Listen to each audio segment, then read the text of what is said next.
Welcome to Longview Conversations with. This is the 15th installment of our podcast where we interview experts from the world of finance and related fields. In prior episodes, we chatted with global economists, global strategists, geopolitical experts, experts in AI, experts in accounting in China, experts on property, and many others, but always looking for the market's angle. How is this relevant for asset prices? So in this episode, we're thrilled to have someone on the show with a highly pertinent skill set, with whom we can discuss one of the top questions at the moment, which is a key focus of markets. That is the question of Iran. How will it play out? How will asset prices behave? And pertinently, how does this current second front of war fit into the long-term cycle of empire theory? My guest on the show is David Murrin, global investor, physicist, CIO and author, known for his theory of the 5 stages of empire, amongst many other things.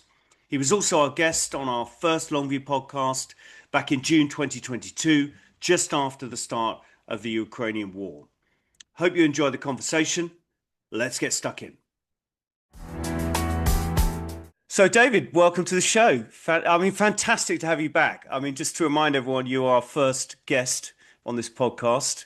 And you're also our first client, as you well know. So back in the day, 20 odd, I was thinking probably early 2000s. So it was, but you were clearly a talent that, making that first step as your first client was a privilege. And look at you now. Well, you're very kind. We're looking older. You're looking younger, of course. I look older, but I would say the same to you, actually. But great to have you on. So give us a quick flavour. I know you've done so much in your career. Give us a quick flavour of the CV and what you've been up to and where you're at now. Look, for those of you who don't know about my work, I trained as a physicist, specialised in geophysics. Spent 3.5 years in a Papua New Guinean jungle with a bunch of cannibals. I was at 21, first day at work on a helipad, and I had a full tribal riot, 60 of them wanting to eat me, which was, a moment. And actually, it's the first time I ever saw collective behavioural patterns of one man's energy charging everyone else with the same anger, fully armed, had eaten people recently, and like fronting it out and watching that whole energy dissipate. And that was actually, interestingly, first day at work, or professional full-time work. It shaped my career since then, which is the study of human collective behavioural patterns. And from there, I joined JP Morgan, made the same observation on the trading floor that, oh dear, we're rather like our Papua New Guinean brethren. We behave collectively despite our intelligence, despite the fact we think we're better than them. Most people are reduced to a collective subliminal behavioural pattern when they engage in markets, and they make fairy tales up to go and tell what happens. And one of the things that's very interesting is that we have an amygdala, I can never pronounce it properly, being dyslexic. We have that little bit in our brain that remembers our bad experiences and squeezes hormones out. And so we try and learn from those experiences by avoiding that sense of pain or failure. But what is very interesting about group collective behavioral patterns, there's no repository for them in the brain. So people say things and do things collectively and have no attribution for them afterwards, which explains an awful lot of the mess we're in this day and age. And if you're guilty of that, it's really important if you're in markets to work through the dynamics around that and do some inner psychology. I just wish our leaders even understood that concept, because they just say things and there's no attribution for what comes out their mouth, which means they're not doing this at all. They're just echoing collective thoughts. That would be good. So it's interesting. And I agree, of course, with a lot of what you say. So herding sort of is a sense what you started to taste in the Papua New Guinea jungle, and that took you into systems and technical analysis as well. No, I hate the word technical analysis. Right. It's a really crap word. What you really are studying is human collective behavior, and you use price patterns that are part of that process. But there's a lot of other informational sets that prices generate from, and that's what I did. I specialized, as you would do as a good scientist, and as a quantifiable behavior. And price was that, and created models for JP Morgan that changed the way they took risk. That led me to setting up my own macro fund, which I ran for almost 23 years as a CIO, and we did all sorts of really great things, really great trades, great things. And then 9/11 came along, and that was Emergent. Was that Emergent? Yep, Emergent Asset Management. And that's where you were. That was your first customer, Emergent Asset Management. Yes. By then, we'd been number one in the world in the '98 Asian crisis, and people like George Soros wanting to give us money. remember that lovely little squeaky voice saying, "But no one's refused me before." I said, "George, on those fees, I'm refusing you forever." Anyway, Right. so there's lovely Right. moments in history. And in '98, he was the man, as you can all imagine. People forget now. And then we did all sorts of things until 9/11 came along. And I remember thinking, oh my goodness, that was terrible to watch, obviously, and deeply traumatic. But I asked a really big question. And for all of you out there, the biggest thing I would encourage you to do is ask the right question. And if you Mm. manage money, asking the right question is really important. And most people don't. In this case, I latched onto the right question. Was that an accident, or was it some part of a systematic failure of the American system that would see the very opposite from the neoconservatives' belief of a century of American democracy ruling the world, and something completely different? And of course, I turned to the models I'd created, and there wasn't really enough price information to make a determination. So I had to sort of think about it. And I thought, well, if price patterns work because underneath they map out collective behavioral patterns of, in effect, Elliott wave cycles of 5 up and 3 down, which was a model that I based all my work upon. And Elliott's work is brilliant, although I really wonder where he got it from because it's so complicated and appears out of nowhere. It's almost as if he got it from somewhere else. It's a very interesting phenomena, which I'm actually written about and publishing a piece next week.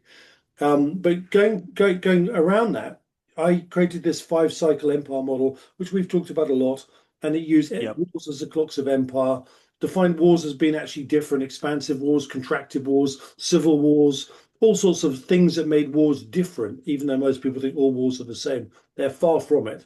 Just like all arguments are not the same. An argument between two people of the same age is different from two people of different sexes the same age, or the argument between an older person and a younger person is different in flavour, and wars are exactly the same.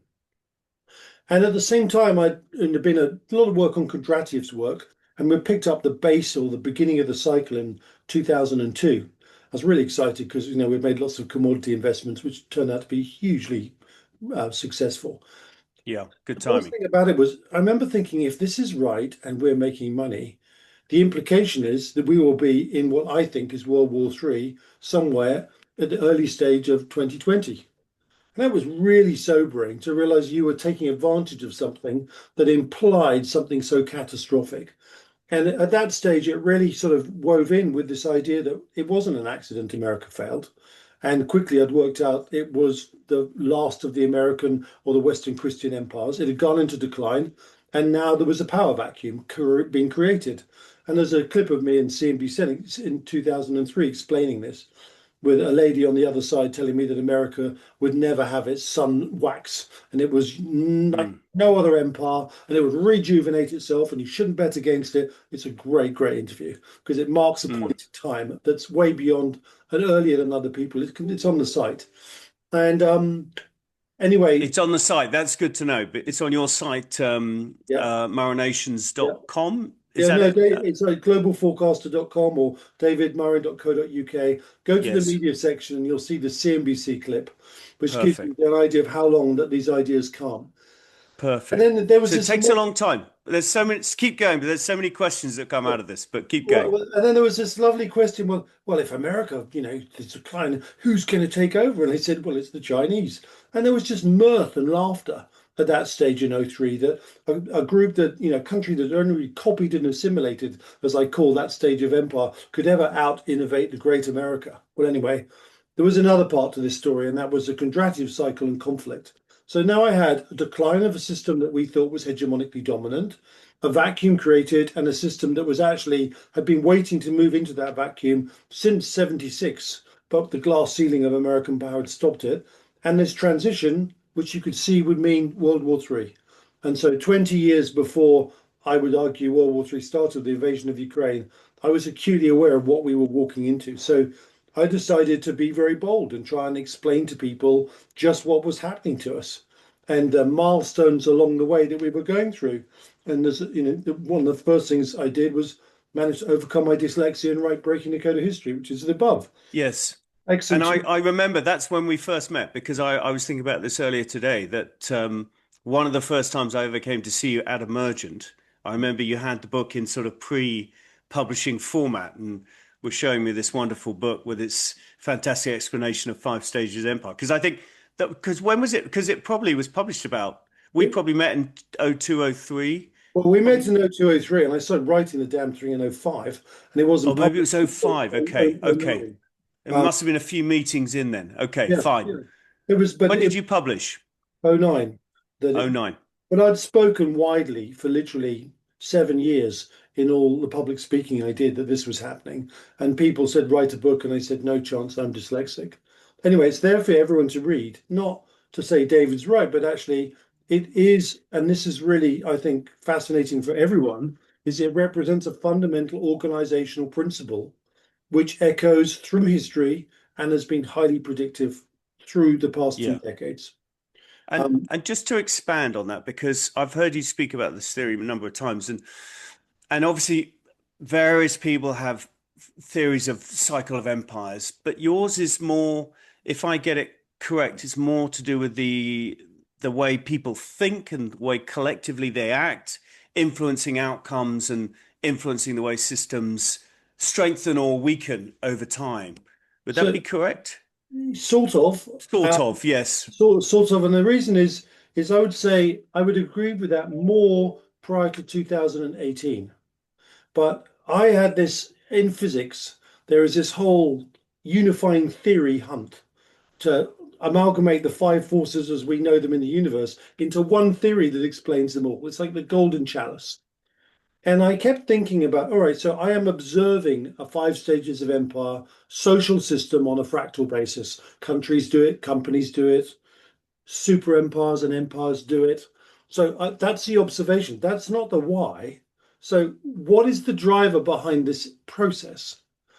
And I found myself sitting down and going to basic principles and thinking, well, what do we know about the universe? We know the universe is entropic, as And in, you must all- define that, okay. yes, So because for all of you for who don't for know the what entropy audience. is, it's probably the most influential dynamic that plays on your existence and human existence anywhere. It's the observation that order goes to disorder. So, if you, for example, look at a program and the matches fall on the ground and spread over the ground, you know that time's going forwards. But if suddenly the matches pick themselves up, put themselves into the box jumps into the hand, we know time is reversed. And we know time is Mm, reversed really because disorder is going to order. That's what we're observing. So the okay. best way to think of the definition of time and the way our universe works is disorder unfolds with time.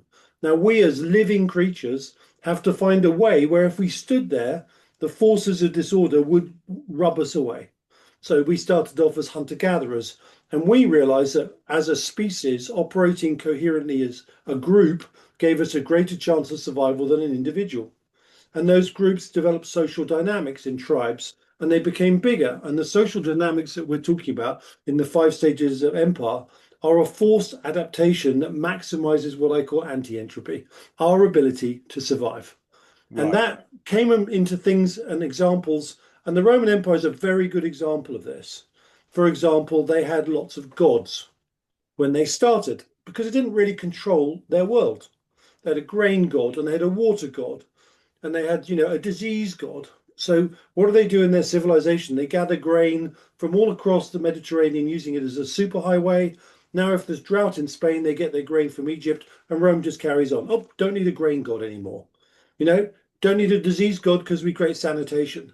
Don't need a water god because we bring it into the city and waters comes from far afield and we don't care about drought. And so it was not a coincidence that we went from polytheism, many gods to explain our world, to monotheism in the form of Christianity, a representation of a greater sense of human control and anti entropy of our system.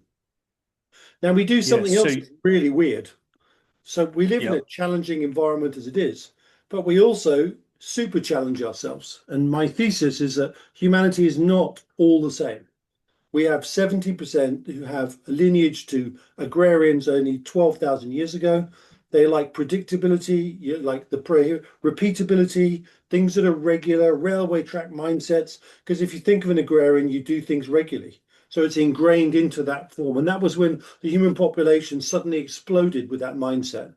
But the original humans before that were hunter gatherers. They were much more adaptive, free flowing, and very, very warrior orientated, linking to their hunting. And they probably perpetuated as the leadership gene in the warrior societies as you grew through history. And I would argue that they're better equipped with entropy and adaptation. And so what we have is a process whereby in the empire cycle, you start off and you probably got a linear control. Charles I would be a good example. You then need to adapt. There's a civil war. The war is won by adaptive lateralization. The new model army, new way of fighting comes along. New model navy comes along. Now you've got a fully militarized post-English Civil War Britain. And what does it do? It just starts fighting with its neighbours, starts running down its resource chains because now it's fully adapted and has advantages. And it runs all the way up the curve to Nelson's Navy in Trafalgar and Waterloo with the adaptive redcoats and the way Wellington fought, always out adapting its enemies and outfunding them through creativity. And basically, it's built an empire. Only when you get to the top, when you roll over past the First World War, or I'd say probably the turn of the 19th century, did everything become more process and linear driven. And even then, it still had lateralized adaptation, which finally disappeared after the Second World War, mainly because most of our adaptive people had died in the process of fighting for the country. But what's interesting about it is empires are a product of maximizing human anti-entropy. And we're using wars to create lateralization through adaptation to create our growth spurts. Okay, so sort of to summarize, because there's a lot in that. Obviously, a lot of it, if not all of it's in the book. But really, what you're saying is This is later. The later. whole Okay, framing of the behavioral pattern through living in an entropic universe is literally about 7 years old in my thinking. right. Okay, so it's this idea that some of the human race came from the lateral part of the brain, so more creative, and the majority came from the linear part of the brain, or maybe it was hunter-gatherers versus agrarian societies, as you say, or maybe some other way. But that's the way it evolved, and for humans to push back on the entropic, the idea that you go from order to disorder, you need collective organization, and leadership tends to pick that up, and it tends to be the lateral as you get into wars. But then there's the commodity aspect, I suppose, which sparks a lot of wars. How would that squeeze into this is the sort of Kondratiev stuff we've talked about many times before? Yeah. When Kondratiev first, as you're an economist now, and we first encountered it, it was about inflation and wars. And of Yes. course, it's no coincidence that he was Russian and Russia was a commodity economy. So it's like personified in the system that he observed it in. Whereas if you were probably in Britain and Central Europe as a trading system, it wouldn't have been as apparent. And that process of this commodity process, where you created increased inflation and wars, was what first grabbed me, because all of a sudden in 2000, there I was with someone that studied wars and conflict since earliest age as my main passion outside work. And suddenly war and my profession amalgamated, which was an incredible moment. And I think there's something more to it. Kondratiev talked about 54 to 56 year cycles. And I think some of the labeling of wars is incorrect, as I'll explain to you and you run through. I don't think it's actually predominantly a 56-year cycle. I think its main cycle is double that. It's 108 to 112. Right. And because if you look at say where we are now, 1914, the Napoleonic Wars, the Franco-Spanish Wars, they actually regulate in that cycle. And think of it as a pulse of entropy that surges into the human system and creates more friction. Imagine this science fiction show where entropy is, a series of cycles over time, and that imposes itself on the human system that the empire of its time and the way it competes with other empires. And when you have low magnitude pulses, people tend to be more tolerant and considerate, and their threshold of conflict is lower. When you have high energy pulses, people fight over a banana skin because they're just like all jiggled up. And what the Kondratiev cycle touched upon, and what I really call is the wartime hegemonic cycle, the imposition of a rhythm to the way these empire cycles compete with each other. And therefore there's predictability towards challenge and conflict. And if you go and think of it as an entropic pulse and a peak, and when the war breaks out, they're different, because the war breaks out when the friction coefficient becomes intolerable as the pulse raises towards its peak. So to give you an idea, the peak of the commodity cycle in the Napoleonic Wars was 1808. But war started a lot earlier than that. It started Mm. in roughly 1792 to 93. Massive friction between Britain and France, which we'll talk about and again come back to. Then you go to 1914, the peak was about 20 to 21, but war broke out with enough of this entropic surge into 14, 6 or 7 years before the peak. And now you come to our peak in 2030, and we broke out 8 years before the peak. Now, the Napoleonic period was particularly frictionful because there are also these intermediate wars. We had a Cold War into 75. That was a contractive peak. But we didn't kill each other, but it had hegemonic dynamics between between America and the Soviet Union. So it was a hegemonic conflict that we all felt might go wrong, but Mm. didn't. So I would argue the entropic magnitude of that pulse was less in the way it Hmm. interfaced, and also the empires were old. The USSR and America were not young systems, they were relatively established. So there was Mm. friction controllers, and also they remembered the Second World War and how much blood it had caused, and then a generation that remembered that. But if you go to the intermediate war in the 19th century, on most charts, they'll have the American Civil War. But that's Hmm. just wrong. That's the American Right. interpretation. There is a piece of history that has been missed, which is the rise of Napoleon III, that basically tried to rebuild his grandfather's empire. And if you go round the coast and you see Palmerston's Follies, they were all about Britain fearing the rise of French sea power that would invade Britain and at the same time have this big army. And essentially, that was our Cold War. And Palmerston's Mm. Follies into the sort of period of 1866 was the Cold War that no one ever talks about. Very What was interesting. happening in America? That wasn't like Yeah. hegemonic dynamics. This was Yes. hegemonic dynamics to a lesser degree. And the really So, amusing thing about it was there was Napoleon III preparing to go to war with Britain, and on the other side there was Britain's ally, Prussia, and these Prussian states that under Tirpitz came together, built this forged in steel and fire, and had this revolution in military affairs of the science of warfare, the needle gun and rail transportation and focus. And when the war came in 1870, they flattened the French in 6 months. Napoleon III was taken prisoner in 3 months, and the Cold War that was a threat to Britain just disappeared. But then if you go yes. back to the last cycle, and this is so interesting, you look at the 7 Years' War. And Britain had been fighting the French already pretty studiously for well over 50, 60 years. The friction was so great that Cold War became a world war. The first great world war was the 7 Years' War. That was the war that Britain took control of the oceans, really, if you look at it. And it just confirmed it in the Napoleonic War. So that's an example where not only are you looking at the magnitude of the pulse that's coming through in this war cycle, you're looking at the state of these systems which are fighting each other. They're not often in the same energy state. Yeah. Sometimes they're So, higher.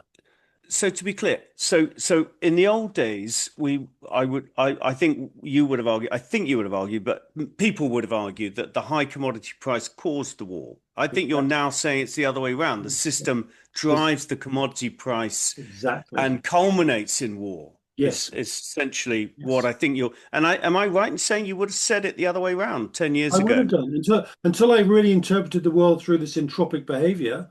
Yes, I would. I mean, in the same way as I now see markets very differently, we live in a world and you're dead right. It's amazing how, and I really love the way that my work has allowed me to evolve into a better way of seeing It's it. important. That's Yeah. that's Yeah. really valuable because it now is almost like a unified theory of human behavior under the umbrella of entropy.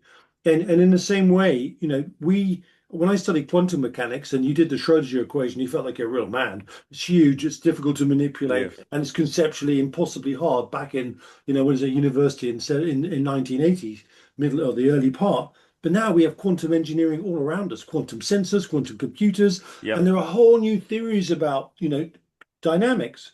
So there are two quantum theories which I think everyone, all of you in the market should understand. So one is the microtubules that Penrose found in our brain. So Okay, you got to explain that. okay, I'll So, explain that. But again, it's important to move on our idea of what markets are and how they behave because we have to. We're stuck in a Newtonian world in many ways. So one of the things that is fascinating about this story is that when a physics professor talked about quantum mechanics and said, and the observer changes the outcome, as in the observer changes the outcome in Schrodinger's cat, no one ever Yes. said the observer was conscious or the observer was human, right? They didn't say, well, the monkey changed the outcome. It was a human. So what could have been said was consciousness interacts with the universe and changes the outcome. That's what should Hmm. have been said. And Penrose found these things in our brain which suggest our brains are actually quantum mechanical computers. And there's a Mm. completely different way of looking at consciousness. And at the same time, there's another theory, which is called the theory of quantum retrocausality, which, wait for it, links the past, present, and future in a non-linear way. Okay, before you get to that, because that's obviously a big statement, just go back to the first bit about the brain being a quantum So, machine, or how so the the word you way, used to so describe it. when we used to say a conscious person changes the outcome of the state of an atom, what should have been said is the quantum computer, which is our consciousness, interacts with the quantum universe to change an outcome. So this whole stuff of Eastern philosophies that said basically positive thought, positive outcomes, universe changes, it's real and it's in quantum physics. And now we understand our brains to be most likely quantum computers. When we're building quantum computers, the chance of emulating consciousness and thought process with a quantum computer are vastly different than an analog computer. Different type of AI, like us, Right. I suspect. So that's a S- big issue to fall out of that conversation. Yeah. AIs are Uh, coming, th- and quantum AI yeah. is going to be like nothing we ever imagined. It's going to be Yeah. like us on steroids. That's an amazing comment. So obviously everyone's very excited about AI and agentic AI as we see now, and many of us have sort of tasted a bit of it. You would say once it becomes, I don't know what they, whether they're, presumably they're trying to do it. Quantum AI, is that coming? It's Is there coming. any? I mean, it's coming because the number of qubits computer are increasing, so it's just time. And yes, we may get some sort of some old sort of analog singularity with the way we're going, but we're definitely going to get a full singularity with the quantum computer as they get bigger and bigger and bigger and organize information and think differently, Yeah. like the universe. Yeah. I mean, one of the things about railguns is, railguns have a problem. We swapped a bit, but railguns are material science. The barrel gets too hot. You keep firing these rounds, and we didn't have a material that didn't melt. Somehow the Chinese came up with it, probably using some quantum physics. The Japanese are onto it. Now the Americans are back on it, and quantum computers will be at the heart of that material solution. So Right. now we're coming back to markets not being like a machine that takes in data and changes. And the thing that really blew my mind, and I'm going to share it with you because we're talking about conflict, war, and markets, and you'll see how this Yep. all fits in, is essentially that when you go and look at the First World War, and you look at prior to the outbreak, a month after Archduke Ferdinand was shot, the bond market just carried on, like was flatlined. First shot was fired, dropped 50%, just like that. I mean, why there was no calculation of increased risk? The stock market did gradually start to migrate lower, and the stock market in the UK did not turn until the summer of 1918 in July. And what was so interesting at that stage, the public perception was that war would last at least a year and a half, even with American reinforcements, having got through the German spring offensives. But the market made the low in mid July. And in August, this new form of warfare, which they'd been working on and didn't know worked, combined arms warfare, and the Battle of Amiens came about, that surprised everyone who fought it because it was so Mm. successful. And 100 days later, the Germans were rolled back. Yet the market turned a month beforehand. Great luck, you say. Yeah. But then you go to the First World War. The British stock market turned a month before the 15th of September in the Battle of Britain. And we were losing the month before. That all the stats were we weren't going to make it. Yet a month later, we In the totally Second did. World War. Yeah. Yeah, Yeah. and the same with the Battle of the Coral But Sea. The can same I standard.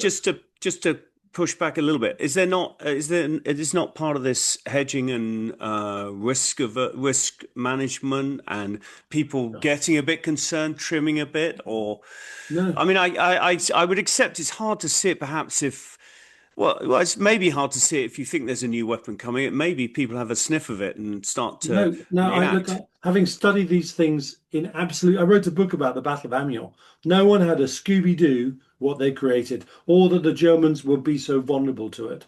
No one. Yeah. It's just like historical records, anyone in the know. So there's no way there was a secret weapon coming out and someone as friend of the hedge fund in 1914 got the information first. None of that Yeah. rubbish. This was properly way before anything was available, which goes back to retrocausality. And the Battle of the Coral Sea was no different.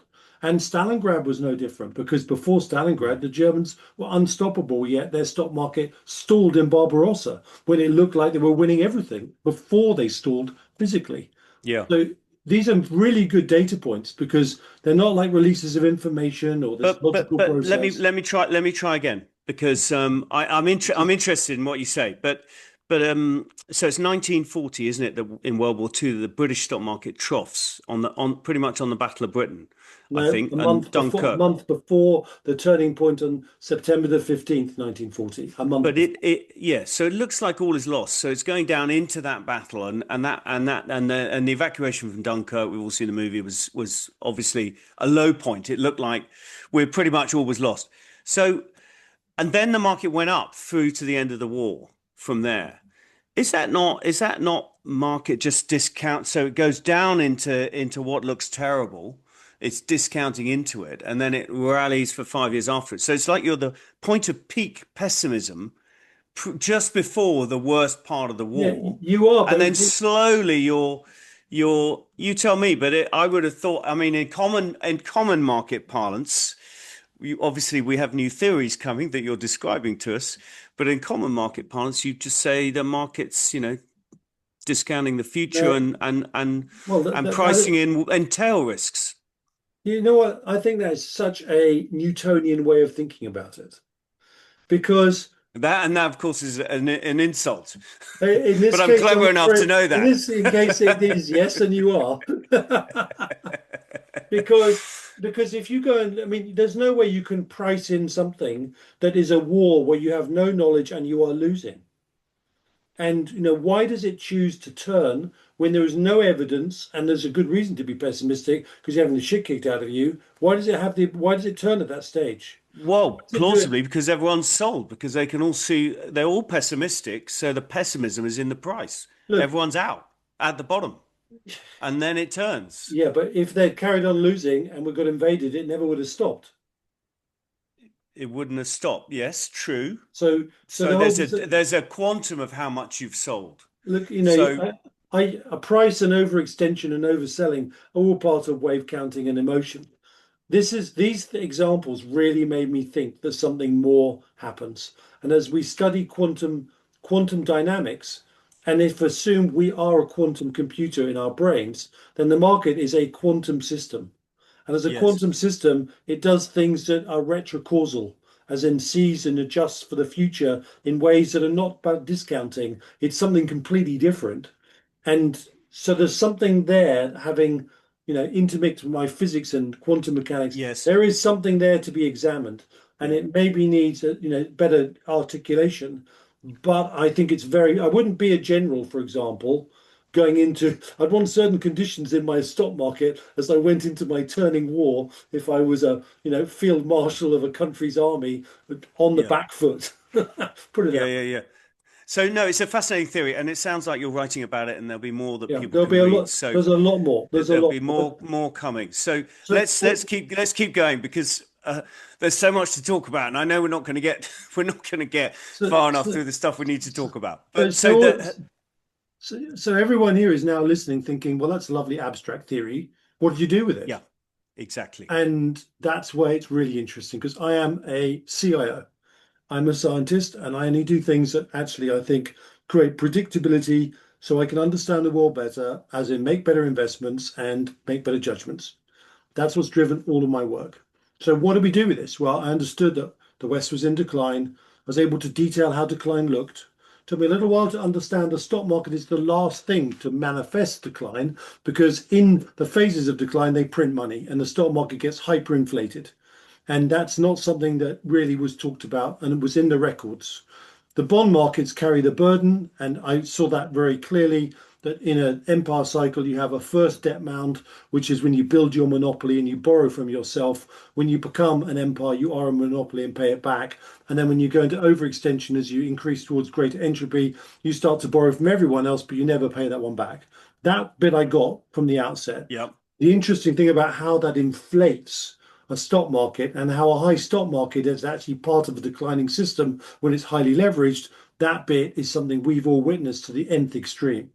The thing that it does that again is not something that is intuitive, is when you print money, you are compensating in effect for real productivity. Example, I have no Yes. leverage in my system. I make 4% a year. I'm not as effective in running my business. I make 2% the next year, but I have a bright idea because I have a good CIO and we double our leverage and everyone looks at 4% returns and I look Yeah. great. The next year I'm Um, down to 1% and I leverage 4 times and I still look great. And the next year I'm down to 0.5%, I leverage 8 times and I just keep doing this on fractions.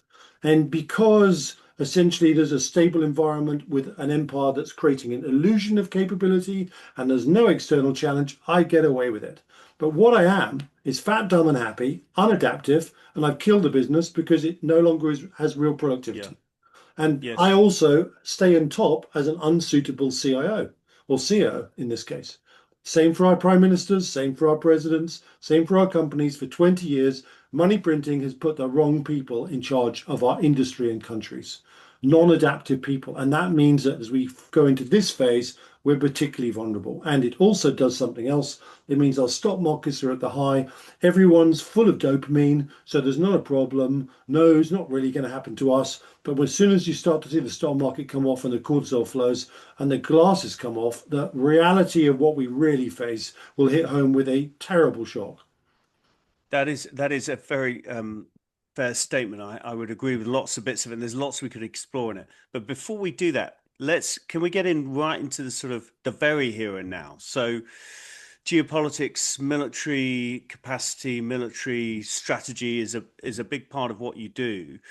And I remember when we spoke in June 2022, when I did my first podcast, which you were the guest on, and you talked about the idea of World War III pretty much getting going. And it's in many ways that's prescient. Some people would still be in denial of that, and some people are starting to accept that idea. So, but obviously, we've had an invasion of Iran. We're speaking on Monday, the 16th of March, just to give a time stamp to everyone. And at the moment, the oil's at 100, and everyone seems slightly unsure. The Straits of Hormuz are closed. How do you? So let's start with China and then go to Iran because China's the rising empire. How does that all fit into where we are right now today with a war in Ukraine and a war in Iran? Great question. So everything that's happening to us is and goes back to the rise of China. China that was delayed and tried in the third Taiwan Straits crisis, realized that physical military power was not at their behest to dominate America when two carriers and a Mu sailed through the straits. So they went covert. And they came up with the most cunning, sophisticated plan in history. Seduce the West to invest in China, get manufacturing at the Western expense, strip the IP from the manufacturing process, steal as much as possible, turn themselves into the greatest manufacturing base in the world, de-manufacture the outside world. And from that basis, envelop or start the biggest arms race in history, which of course the enemy doesn't have the capability to match. That was their plan. Brilliantly done. Brilliantly done. And so when she came to power, that was a transition from covert power, from hiding like the power of China, to beginning to demonstrate the power of China. And we are completely the other side. They now understand that in the Western Desert, Pacific, as I'll talk about, they have total dominance. So they're also very sophisticated. And to anyone, when I speak to, the higher command course, 1 stars before they take their offers, I ask a question and say, so how many of you have read Sun Tzu? And if I'm lucky, 1 out of 50 holds their hand up. And the rest think it's some sort of like joke pack that would come out of a cracker. And I look at them and say, really? Sun Tzu had insight into his own thinking and others to understand the terrain of human psychology. He understood deception and manipulation as much as he did about how you then fight the war. And it's representative of a whole nation's way of combating us from a deficit position, in effect, an inferior position when they face this powerful American hegemon. And their whole force structure is not just, I'm going to send my army, navy, and air force to get you. The whole country is militarized. The whole country expounds it. And we are seeing the manifestation of that in many ways. So what they did was they did like any good challenger that faces asymmetry, they built alliances. They built one with Russia, who Hmm. basically had declared himself against the West from '07 onwards, and we still didn't really get it, didn't move, certainly didn't respond in 2014 when he invaded Crimea, which is when we should have shut him down once and for all. Terrible mistake. And even then, we were still disarming, thinking the peace dividend would go on forever. That includes America, by the way. America had its own version of a peace dividend, but just thought it was so hubristically strong that no one could touch it.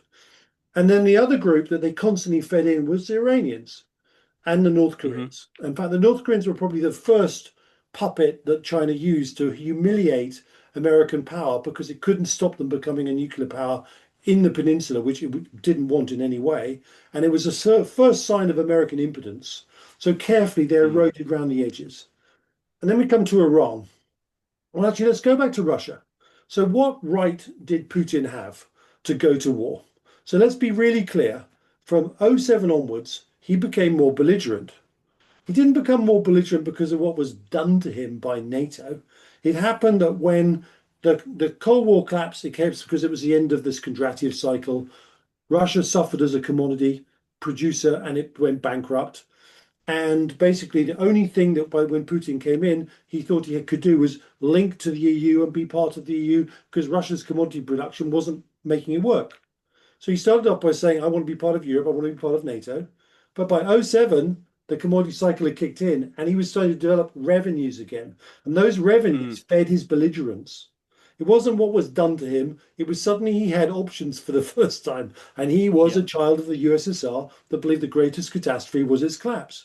So we didn't do it to him. The cycle allowed him to express his true views. And we Right. didn't wrap his knuckles enough. Those things are all hallmarks, and the Chinese saw those things, although they weren't involved in the way they cross-played. And then the Chinese obviously supported Iran because it was an oil producer. Iran was not just a Middle Eastern country, it's a Shia country. If you're not up to speed with what a Shia country is, it's a bit like the Protestant movements compared to the Sunnis, who are a bit more like the Catholics, institutional, more material in some ways. The Sunnis are far more fundamental. They're Persians, highly productive people like the Turks. And when they set up the Islamic Republic, it was set up around a single foundation, the destruction of Israel, because they thought it would bring Sunni and Shia together in common purpose, and they would then become the dominant system as Persia had been before across the Middle East. It was all founded on the destruction of Israel. And of course, they started to get an advantage when the Second Iraq War failed. And they started to move into the vacuums as we came out of the southern part of Iraq, which was a Shia part. The influence came in. Many British and American soldiers died because the IRGC supported those guerrilla activities. And our men died, both American and Hmm. British, because of that and lack of snatch Landro, or too many snatch Land Rovers. But that was them against us. And as they grew stronger, they created this model, which was they wanted to be a nuclear power because they could destroy, Israel with one or two bombs. And they also needed a shield, and that shield was a missile shield and an axis between Hezbollah, Hamas, and also the axis of resistance. And that what they wanted to do was create a sword of Damocles that meant Israel couldn't challenge their unimpeded move to be a nuclear power. Make no mistake, they have been totally resolute in that single mission. The Hmm. people of Iran are moderate. The 10% who rule them are extremists. And they Yes. genuinely will not let go of that. We'll come on to that for now. And so Israel has had to tread a very clever path. And one of the things I believe it did do is realize it had lost its Jewish lobby in the States. And I do honestly think the evidence is very strong that Mossad created the Epstein ring. And the Epstein ring was a paedophilia ring because you only have control over politicians if they've done something as illegal as paedophilia. Just having, the odd sort of encounter they can get away with. But this was full control of American leadership and politicians, which is truly must be widespread. By '06, he went to prison and he needed more cover, so he went to the Russians. Suddenly, the Russians also have this information, which explains Putin's control of Trump and also explains Netanyahu's Mm. control of Trump. And you can see the two pulling in different directions at time. He must feel very pulled. Not that I have any sympathy Yeah. for it, but you can see these controlling levers. And so then we run into recently, and if you just go think of this friction coefficient increasing, off goes Putin, poor invasion.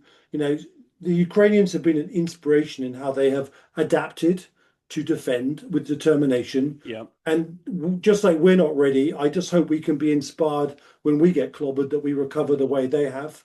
They're now out adapting the Russians on the front lines. There's evidence, I think, that the pendulum swing is now in their favor, and that there's good chance we might see ingress into Russian lines, which puts Putin really on the back foot. He is on the back foot. And until this war in Iran, his oil price, his economic constriction, he'd given Russia, in effect, to the Chinese. If the Russian Mm. people understood that, they would be really upset. But Yeah. China had become a satellite of China. And China had basically also was enabling Russia's war with weapons. Simple example, they were providing little jet engines. And those jet engines were strapped to the back of 136 Shear drones. And suddenly a Geron drone could fire at 30,000 feet. And the majority of intercepts were done at low altitude with machine guns. Big problem last year and this year for the Ukrainians. They strapped the same little jet engine to glide bombs, and suddenly glide bombs could be launched further away, and the aeroplanes couldn't be hit by air-to-air missiles or ground-to-air missiles. The Chinese have a lot to answer for the misery, and there's probably 1,000 Chinese advisors sapping the information of this war petri dish back into their war machine. On the front lines and around, as we do, but they do it more effectively because when it gets home, they use the information and their industrial base magnifies its effect. And so what's happened with Iran is, the Hamas event, I think, correlates to a massive pulse of inflation in Iran. And I think the Mhm. Iranians created the distraction to move because they had a domestic issue. And we know what happened on the 7th of October. I think Israel has done an incredible job of balancing, removing the sword of Damocles, like navigating through. If they all had acted together, they'd had a much harder time. But the fact that Hamas and Hezbollah were mistimed in the way they responded gave them a great chance. And then we go to the 12th of, the 12-day war. There's Mhm. absolutely no doubt that the Iranians were making a fully fledged nuclear breakout. And that means miniaturization technology from Russia. They had missile technology in the forms of Fatih 1s from the Chinese. And what we haven't talked about is how hypersonic glide weapons emboldened China to truly make the next step. But they gave some Mhm. of that technology and they've given it to the Iranians. And their enrichment program has gone from 360% kgs at the end of the 12-day war to 460. There were hidden facilities that weren't bombed. And and Trump did a peace bomb thing. And I say that I really don't think he works for us, put it that way. Every time he forces a peace, it means the enemy of the West gets a break to come back stronger, whether it's Ukraine and Russia and Putin, whether it's Hamas, whether it's Hezbollah, or whether it's Iran. He has given the other side constant breathing room to make the next phase more brutal and challenging. And so the war we face now is a regional war to the death between Israel and Iran, and now America has sided with it. And I'm not contesting America shouldn't have done this. It's when it did it and how it did it. It should never have stopped at the 12-day point. It should have just kept on at that stage because the Iranians weren't ready to do what they're doing now. And they didn't have as many Fatih 1 missiles. They emptied a lot of Mhm. the mid-course interceptors like THAADs. And just to be clear, the fattier ones are the ballistics, is that right? The They're all ballistic missiles? ballistic. Anything that Right. flies basically from Iran to Israel, apart from the 136s, which are like slow cruise missiles like V1s, they're all ballistic trajectories. You see them arcing up into space and coming back. The difference is they release a vehicle which can maneuver in from the time of release, and that maneuvering makes it very hard to intercept for Patriots and terminal systems like David Sling with its Slammer missile. And so they have to hit them at the mid-course before the bus is released. And the Arrow 3 is designed to do that with an exothermic kill vehicle and the SM3s and the THAADs they're incredibly expensive. You probably have to fire two missiles for one. It costs you $1 million to go and make a Fatio one missile. It costs you 30 million bucks to intercept with two of an exothermic kill vehicle. Terrible odds. And what we noticed after the 12-day war was the magazine depth was depleted to 25% was used of American inventories. Terrifying. Still not replaced. And they must be practically empty at the rate this exchange is taking place. And Right. that is important because a first strike by the Chinese can be negated, minimized, depending on how it's structured, by that technology which America is now using to defend Israel. What about we're sort of at the here and now. The Straits of Hormuz is closed. How do you see this playing out from here? There's a lot of hope in markets that the oil price is topping and so on, and somehow the warships are going to be there and the straits are going to open. But it strikes me there's so much risk out there, and it's so easy to So, just, I don't know, send a speedboat or any little sort of. It's a different when you're fighting to the death and on one side, that you can change the game, really, can't you? well, How do you see it yeah, playing out? so I think, you are asking all the right questions. So the first thing is this is an asymmetric war, but not in favor of America.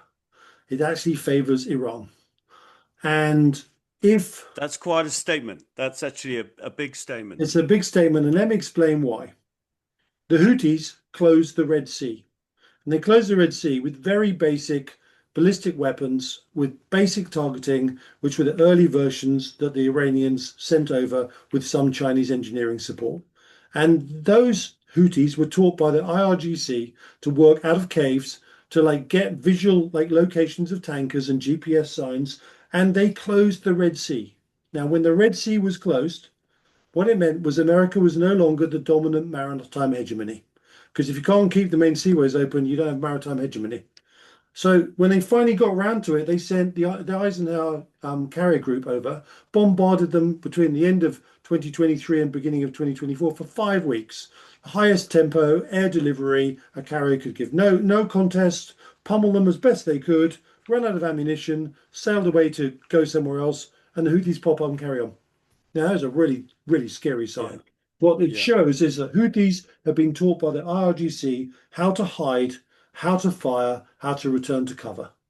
And they were incredibly successful. And I remember watching thinking, this is a really bad sign, really mm, bad. So what you're looking at now is not the war that Trump thinks they're fighting. And if you go to the journey of how they got to this moment, it's a number of routes. First of all, Trump and Hegseth have got rid of the capable people in the Department of War who would stand up against their desire to destroy democracy and the republic and become an autocracy, which was a key mission they've had amongst the military. So the strong individuals who would think outside the box, would speak up and say that plan isn't going to work, they filtered them out immediately because they're the first to say, sorry, I'm loyal to the Constitution, not you. So that mm, thinning out is very similar to the thinning out that Stalin went through when he had his purges before the invasion by Germany in Operation Barbarossa, which disabled the response. Huge self-own goal. Very similar to the French Navy that happened to kill all its officers who were aristocrats, which meant that they had no officers to lead their navy to fight mm, Nelson. Massive self-goal. The next self-goal is they have a chief of staff who is a very capable air officer. All air officers believe strategic bombing is a solution. And in the case of what went wrong with the Houthis, well, we just didn't bomb them enough. We didn't have a high enough tempo. This time we'll smother them with everything we've got. We'll bomb the shit out of them and it'll work. Right? There wasn't any other thought but that. There yeah, was obviously a clearer communication where Razor Kane said, I think they could close the straits, and Trump overrode and said, no, they won't. So what was Trump's mindset? Well, we did this great raid on Venezuela, and you guys are the best ever, and it's going to be great.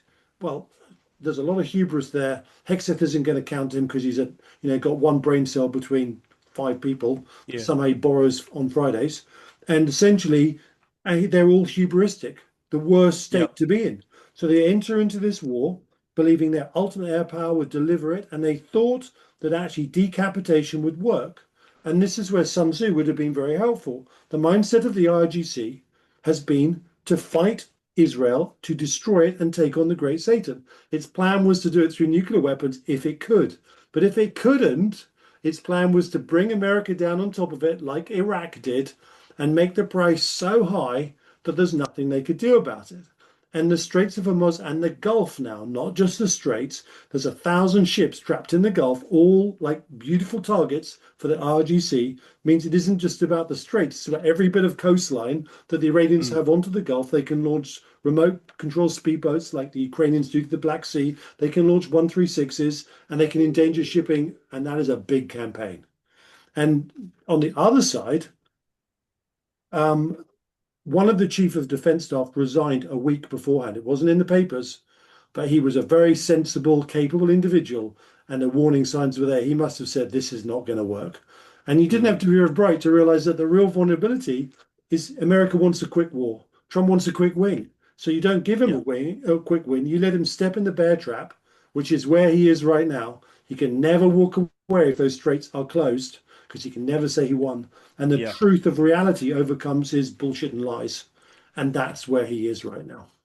It's interesting, isn't it? Because you don't. I mean, we obviously work in markets, but it's pretty obvious to us, and I'm sure it's pretty obvious to the IRGC that get the stock market down 30% and the oil price up, whatever the number is, and where does that? But where would that leave Trump? Because that's when he'd want to exit.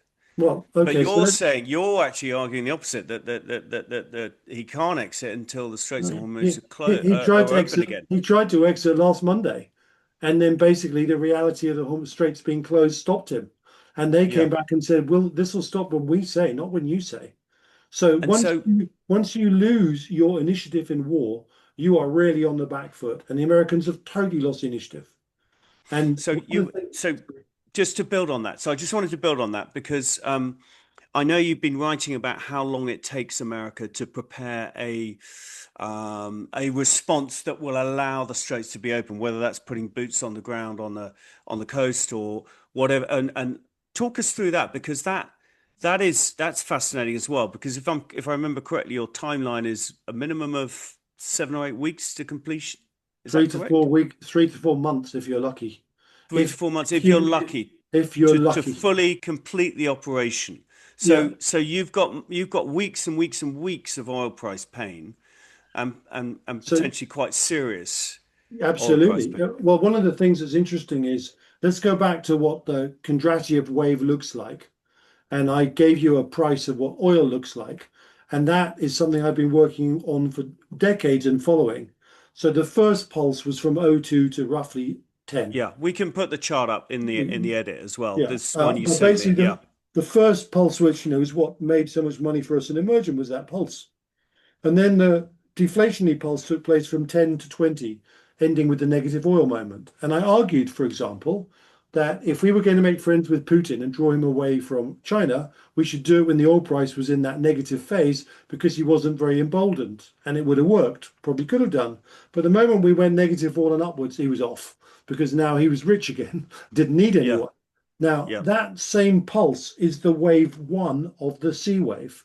And the whole correction we had post, the peak that came from the invasion of Ukraine, that's a wave two. And so, to anyone that's followed my work, I had people buying at 56 and the stop was 54 and we're still long waiting for exactly this piece of price. The worst thing about this, the C wave of the K wave and the third wave of the C wave, is it is the war wave. It is driven by Right. conflict and resource constriction, not by demand. And that's exactly what this is. And that's why, it was coming, clearly coming Yeah. because I understood the geopolitical So dynamics in my so models. where's oil going to? What are you So thinking? oil is going to 350 in the next 4 years. And it's never coming back here. It's always going to be higher than it is here. Right. And basically the way that works is that we will keep moving and we still haven't even got to the middle of the three. That's probably on the way of 150 to 175. So So when you say 150 to 175, just to be clear, are you talking about the next few weeks, few months, uh, or yes, because exactly. we're in the We're in it throes now. of We're in it now. we're in the It will throes be of at it. two. We'll be at 200 within the next 3 months, without doubt, Right. and in a sustainable way. It's very similar to silver. Can anyone imagine silver reaching the price levels it did and sustainably? Well, it's the same issue, the same psychology of shock. And how can this happen? And underproduce. And you've got the SDR, strategic reserves in the States are empty. And we're not looking good to compensate for this. And I think what's very important is I don't see this as being something that sits in isolation. So at the moment, we've got two big regional wars in Ukraine and in the Middle East. This war is going to carry on because let's look at what it takes to go and take the Straits of Hamas. You've got to demine them. And even if there's just a few mines, which I'm sure they're more than capable of delivering of their 5,000, rather crazily, the Royal Navy used to lead in mine hunting, and we've disarmed all our conventional mine hunting boats. We've taken them from the region, and we are making the switch to automated mine hunting with remote systems that can sensor the floor and you send explosives or drop them off to explode them. And the Americans are in the same state. And they have only three Independence class ships with the conversion, two of which are nowhere near the Gulf. They're in the other direction in Malaysia. They're just not ready to go.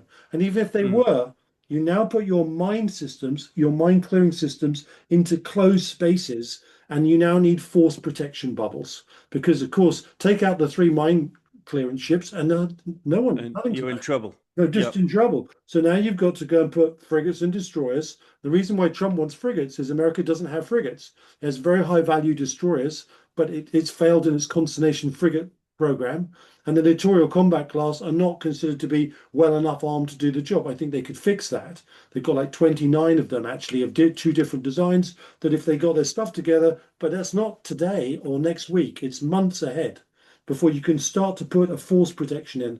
The reason why Trump is screaming, send me your ships, is because NATO navies have more frigates and less big destroyers, which are more suited to those confined waters. And the threats you face are really quite low level threats. They're going to be things like Shia drones, which, they fly at 120 miles an hour, or they're going to be speedboats.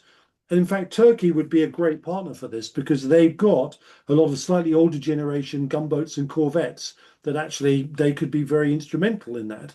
But Britain doesn't have that capability, and we don't have any ships thanks to the failure of Starmer. And the French and the Europeans are all limited. And we're beginning to have to calculate what happens if America takes all its forces from Europe to and fight this battle, and we're exposed to Putin. So you can see there's a strategic reluctance to trust him or do that process, which is understandable. I would do a deal with him and say, look, if you bring your Aegeus class anti-ballistic missile destroyers north, because we don't have enough missile defense, we'll send our lighter armed frigates south. But Yep. that's if you had a reasonable conversation with the president of America. Mm. So then the other thing is you face, if you think how basic the Houthi operations were, they line of sight. So now you've got to take all the land around the straits and all the high ground, which is what I think the Iranians want. And then you've got to go Is all the way down the just to coast of be the Gulf. clear, I don't mean to interrupt, but just to be clear, is this why we hear 5,000 Marines sailing towards? Yeah, Is it to take the land? Do that you think? is, I'm sure they're tasked with the islands around the straits, and the arc they're sending around the Tripoli is at 2,200 Marines. I mean, they're super equipped, but actually that's not enough.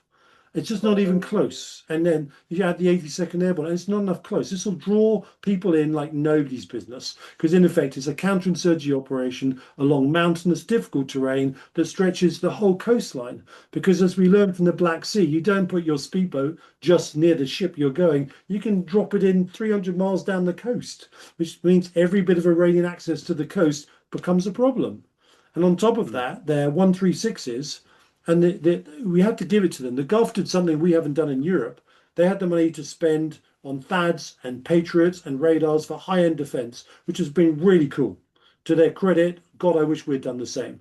But the Americans didn't learn the lessons from the Ukrainian fast enough of what cheap mass and cheap drones could do to you because you just get saturated. And what you really need is short range gun defenses, which, Rheinmetall are making with Sky Ranger, for example, and they should be bloody thousands of them everywhere. But that technology won't arrive in time to make a difference.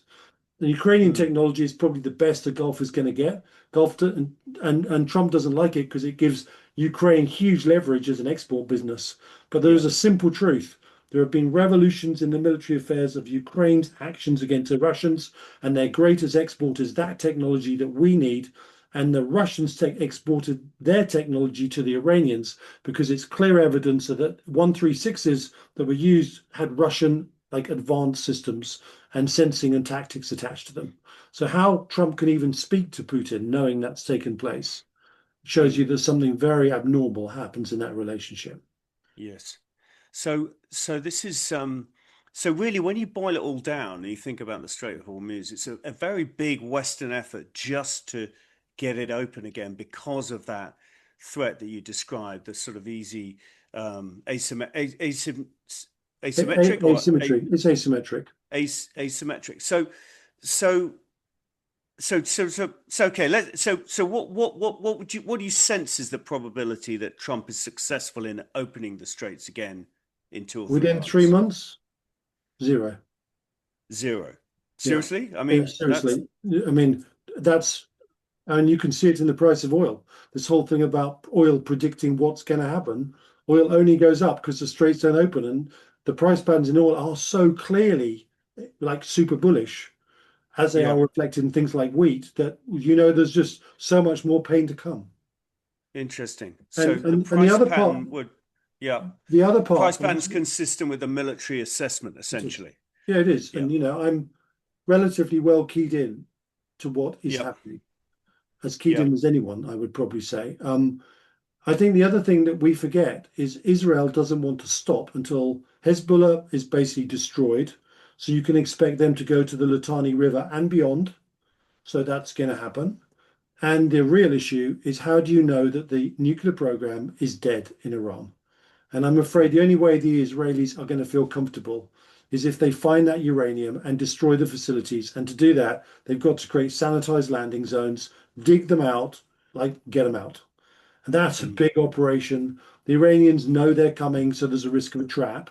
But there's still that to come in this conflict before there's any chance of the Israelis saying we've mm, met our war goals. So yeah. this has just got too many to-dos in it for it to just end. Mm, And certainly the whole operational tempo and advantage is with the Iranians right now, not with America. And that also goes back to the biggest problem, is that all of my work suggests that the Chinese have been preparing for a war across the Pacific, not just Taiwan, which to them is just the western gatepost, with Okinawa being the eastern gatepost of accessing the third island chain, part of their strategy to take over the world, to emulate what Japan wanted to do, consolidate it, use their shipbuilding capability, agglomerate it with the Japanese and South Koreans, and literally stuff the world with now, warships. just that again, lots of questions, but first island chain, second island chain, third island chain, if I remember my stuff rightly. So that's quite a way out into the Pacific It's that all the you're way to New suggesting. Zealand and Australia, all the Right. islands, that were in the Pacific conflict, not including Do Guam, but they? not including Hawaii. I mean, I remember you'll correct me on this, but I remember 10, 15 years ago they had their first aircraft carrier and it had a bit like the British one, didn't have anything on it for quite a while. Or it was an old one that was refitted. Now, obviously they've moved on The since Lie then. Long, Where the is Lie their Long. navy now? Where is their navy now? The Navy now is really potent. And you look at their Type 55 destroyers, they're like, big cruisers with more vertical launch tubes than, an American destroyer.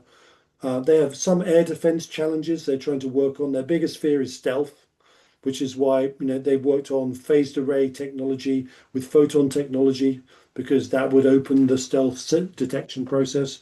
They're very big on quantum sensing, as we are trying to do, which makes the oceans transparent so you can see American submarines. But the biggest problem with American submarines is just not enough of them. And when they fired all their missiles, they've got to go all the way back and get more.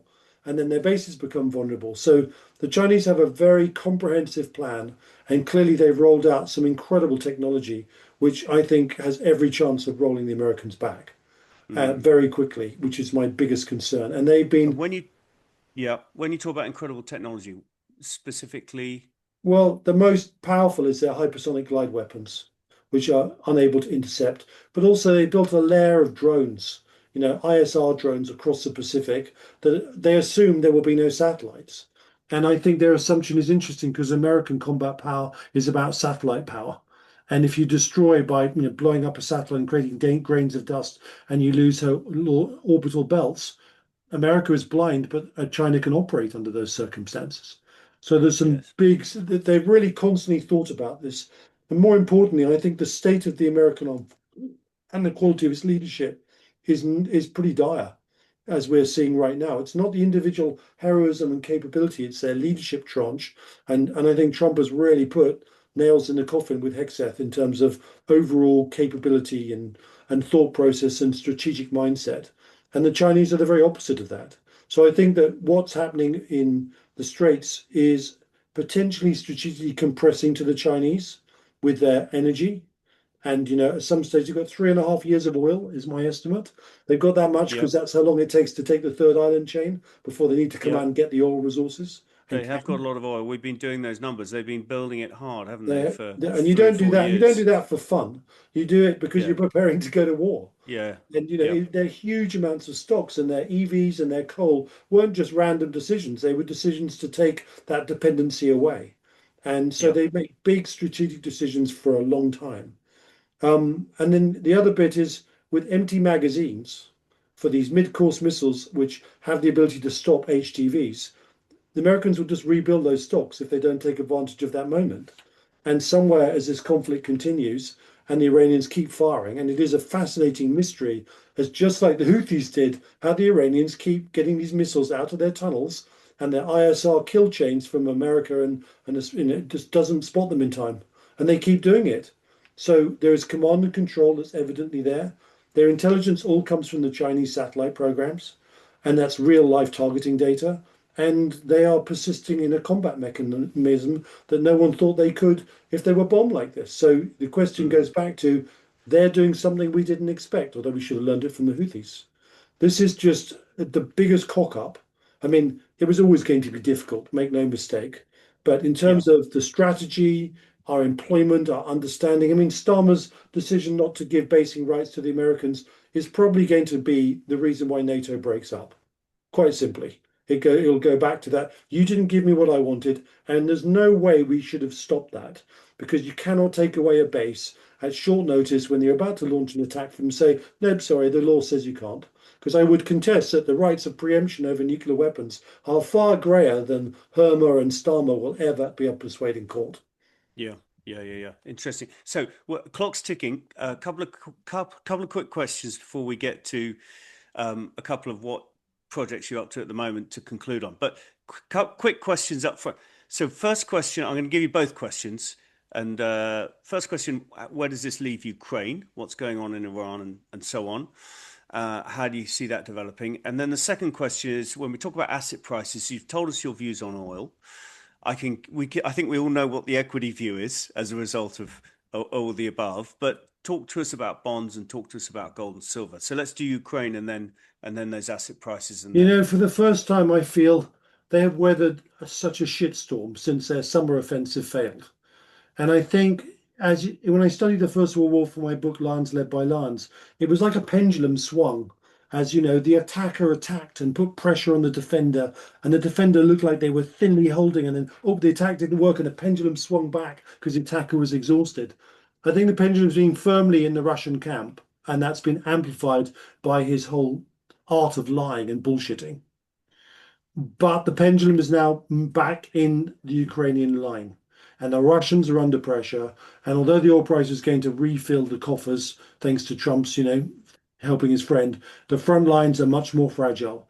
I do not think that there are any options that Putin has to go to Estonia or anything that engages NATO fully, because NATO air power will flatten him. And so I do not see that him moving anywhere on NATO territory unless the Chinese have gone to war already and are supporting his activity. But there right. is a real concern as American naval power increasingly draws south to the Straits, and that is he might take Svalbard, which is a Norwegian island 750 miles north, and Bear Island, and say, well, now what are you going to do?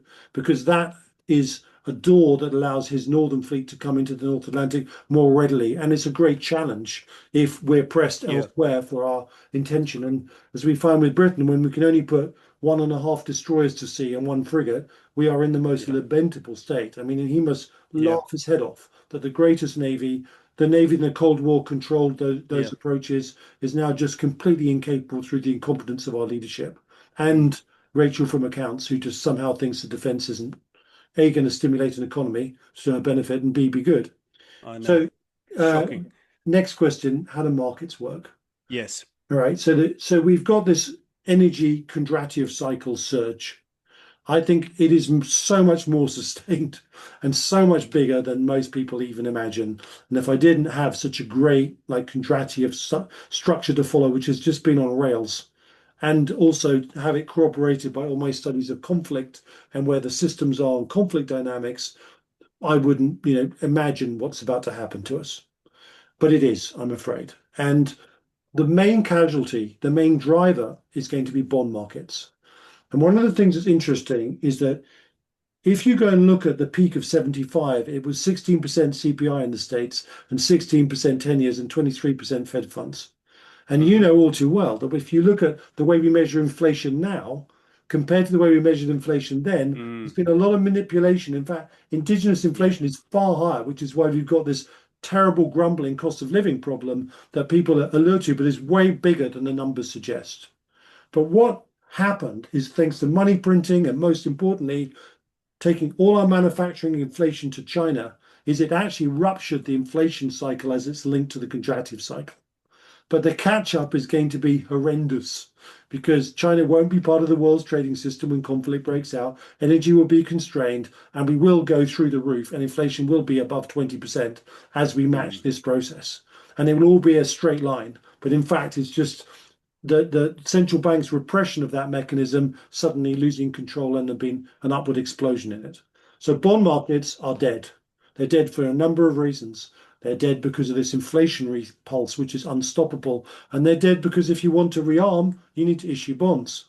And Mm. essentially, we are at the same jet debt to GDP ratio that America was and Britain was essentially at the end of the Second World War, not the beginning. So, how the hell we fund a 10 and 20-year war? Because one of the things that was really quite difficult when I came to terms with it is this contractive war cycle pulse can warn you it's about to start, but it doesn't time how long it takes. All it Right. tells you is the gun on the fight to the death has started, and that fight to death is going to carry on until only one is standing.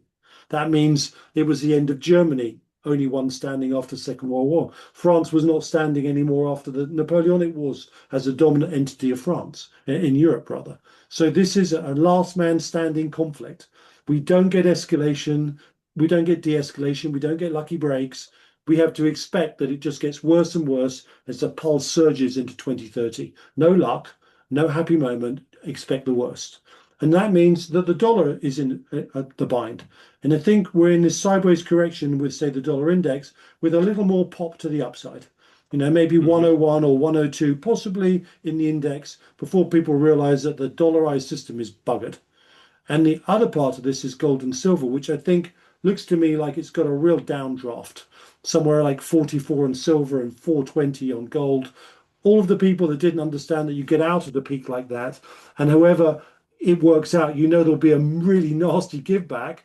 And then Mm. if you were smart, which is what I recommended people do, get into energy from the peak of gold. And now energy is the prime driver, whereas gold and silver could actually go sideways for the whole year. This might be a giant multi-year triangle. So it isn't as Yeah. if just because it reaches 14.2, it's going to go straight back up again. Could just be the A of a triangle that goes on for Yeah. a long time. But Yeah. energy is the hot place to be. So I Yeah. switched. I run this sort of thing to show people what to do. I got out of all of my gold and silver stuff. For my trading accounts, I got them short within 1% of the highs, got the main drop, and now, for energy is a key focus. Yeah. Interesting. So bullish energy, bearish pressures, at least for a while, bearish equities, bearish bonds. Fantastic. Well, look, I mean, time's marched on. We've covered an awful lot. It's been absolutely fascinating. Just to say, if people want to find you, we didn't really talk much about Spitfire Capital or about David Murrin dot co dot uk or Murrinations and all that sort of stuff. And of course, you're also the author of several books. So perhaps if where do people go if they want to find Okay. and So find more David Murrin? more David Murrin, heaven forbid. Well, I started Global Forecaster in 2019, as you know, not because I decided that actually making money wasn't going to save our society, but it was all about knowledge development and knowledge sharing. So it's an inside out hedge fund. So I have some of the greatest investors in the world who follow my work. And you can access that part of it, which is a CIO's view, as in if you what I think you should be doing with your assets that I begin Yeah. to allude to, and the timing of those assets when you get them on and off, and attribution, which is incredibly alpha positive. And then there's also a piece which is Marination Insights, which basically all of this information, the warnings have been so far ahead of what's been happening. It keeps Yes. my people not just as to what comes next, but why it's coming. And from all the things that we've talked about, whether it's cycle dynamics of conflict, whether it's empire dynamics, or whether it's weapons evolutions, they all are intermixed to create a very clear multi-domain set of predictions. And it's been incredibly good. It predicted the onset of the invasion of Ukraine 6 months before, like when the week was, when the day was.